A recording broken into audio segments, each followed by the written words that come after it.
Hi there. Today I'd like to talk about how we talk to people about veganism without making them wrong. So, I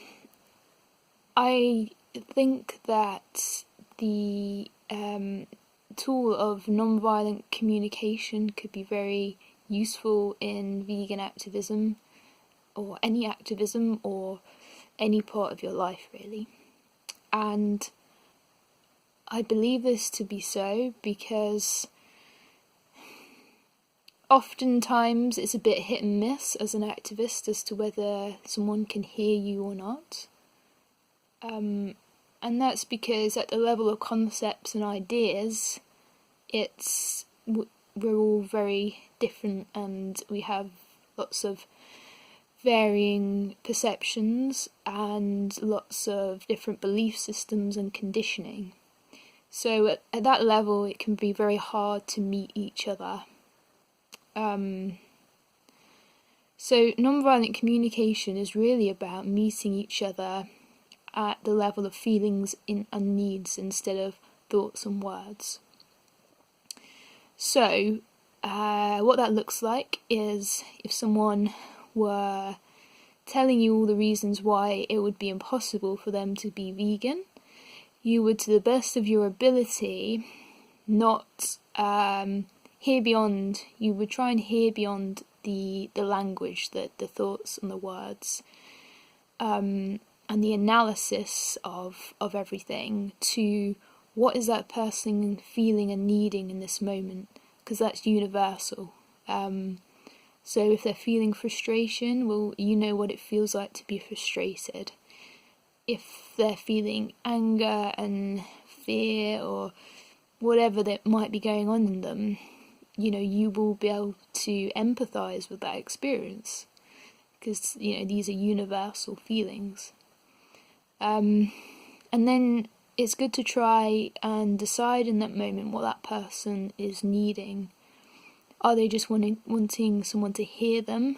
Are they, wanting reassurance to do with their safety around veganism in terms of meeting their nutritional needs, or what are they actually needing? So once you identify these two things, you can start, instead of going into the analysis of what they're saying and why it might be incorrect and what information you can give them to try and correct their misperceptions, and they'll probably reject that with more facts and what they believe are facts, and it may or may not be successful depending on if that person actually wants information from you. So if a person comes up to you and they're purely looking for information, then that's great, because you can just give them that. They're coming to you seeking that. It's a request and it's very easy to give them that information.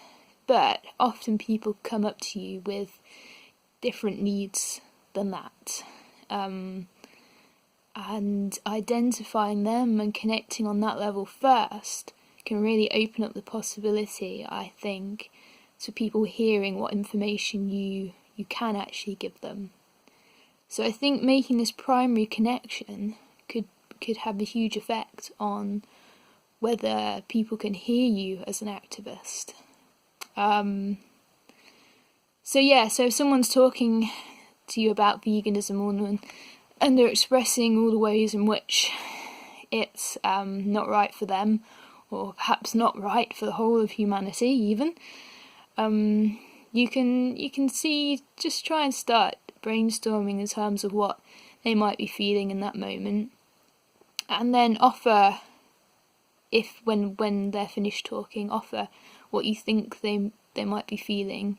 You can say, I can hear, that maybe you're feeling pretty frustrated about this topic, and are really wanting to be heard over it, or whatever occurs to you, or even sometimes this language, when you start dealing with MVC, I find it can be quite hard to express express it in words, you don't quite have the vocabulary for it all. So even if you can't express it in words, just do it in your head. And then when you speak, try and come from that place of being informed by, I just want to hear this person and meet them, before I even attempt to give them information. So that's a good place. So perhaps ask them more questions about how they're feeling and, what they're thinking, and to explain more, and encourage that real empathy and listening with that person. And then I think it's good practice to then request if they be willing to hear what information you believe to be true. Because once a person has agreed to that, they've been listened to, they've been empathised with, they're much more likely to hear what we have to offer, I think. So, yeah, those are my first thoughts about NVC and activism. Thank you.